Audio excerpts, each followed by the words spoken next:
Laura and I enjoying playing various types of games, and our son has picked up on this. He's given us a number of board games. One of the games we have is a game called Quarto. It's kind of like a version of tic-tac-toe, except it's a little more complicated. The goal is to get four in a row, and the pieces have six different characteristics, and you have to get four pieces of the same characteristics in a row, maybe short, or maybe tall, or yeah, short or tall, light or dark, round or square. It's it's a lot of fun. One of the problems with our game currently is that there's a piece missing. A friend of ours took a piece home in their diaper bag the other week, and I don't know about you, but I was thinking about a piece missing, and I was thinking, gosh, that feels a lot like life in the current state. To me, the unrest of our culture, the pandemic, the economy, the political, the social unrest, feels like there's a game piece missing. On many levels, it doesn't make sense. And it impacts us both in our family, at home, and impacts us whether we're young or we're old. The king in the book of Ecclesiastes, I was reading through it and I was thinking about Solomon's struggle. And in chapter 2, he talks about the sense that the piece is missing. And in chapter 3, he seems to change his tune. In chapter 2, he writes, because all his days and activity is painful and irritating, even at night his mind does not rest.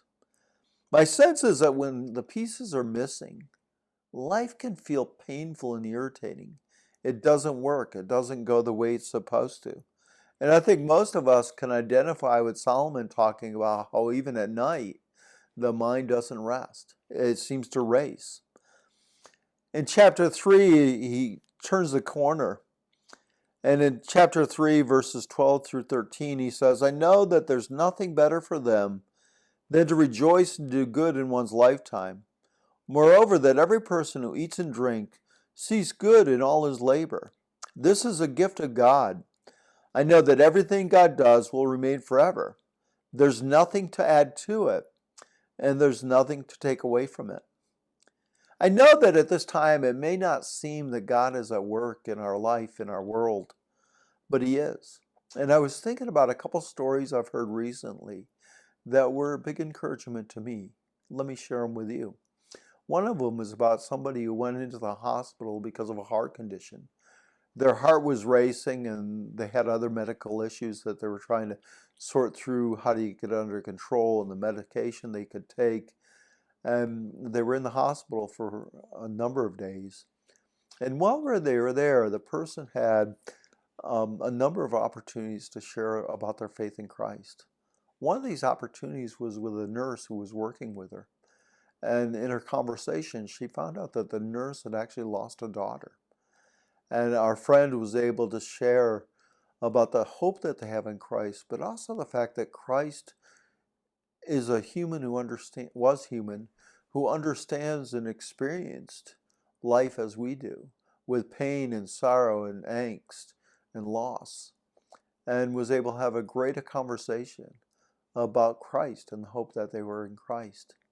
Another circumstance is about a person in our church who had numbness in their foot. And as they were trying to seek medical care to find out what the numbness was about, it was discovered that they actually have a form of non-Hodgkin lymphoma.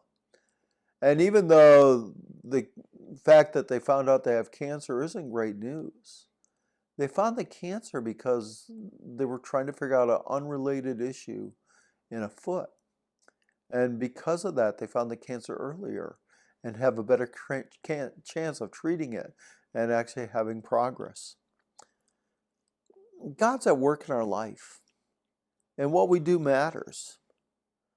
I was thinking about how the training and things we do spiritually matter, and Paul talks in 1 Timothy. He gives input and advice to Timothy, and says for Timothy to keep training. And the word that he uses to describe training is the same word that's used in the gym or in gymnastics.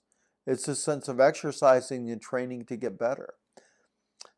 There's a real sense that we train physically, but we also train spiritually. I think Pastor DP did a great job talking about training and the spiritual exercise of prayer in his last devotional. There's a lot of other things that you're doing that are ways to train, and we'd love to have you share. Maybe you've got a method or something that works for you that would work for one of us. So please let us know what you're doing and how you're training and doing spiritual exercises. But also, would you do me another favor? In this time when it feels like the pieces don't fit or the pieces are missing, it's really hard on people. There's a real sense that we're struggling in this together. And it makes a big difference to be encouraged. Could you pick up the phone and give somebody a phone call to encourage them and let them know that you're thinking about them and you're praying for them? Or maybe go old school and send them a note. It's amazing the difference that a note or a voice of encouragement makes when we're trying to figure out how the pieces end up they're missing and we're having trouble. The reality is that we're in this together. In our family, we're experiencing the same angst and struggles that you're experiencing in your family. The Lord is at work in our lives, shaping and using us in ways we don't understand. And we're in this with you. And we're also praying for you.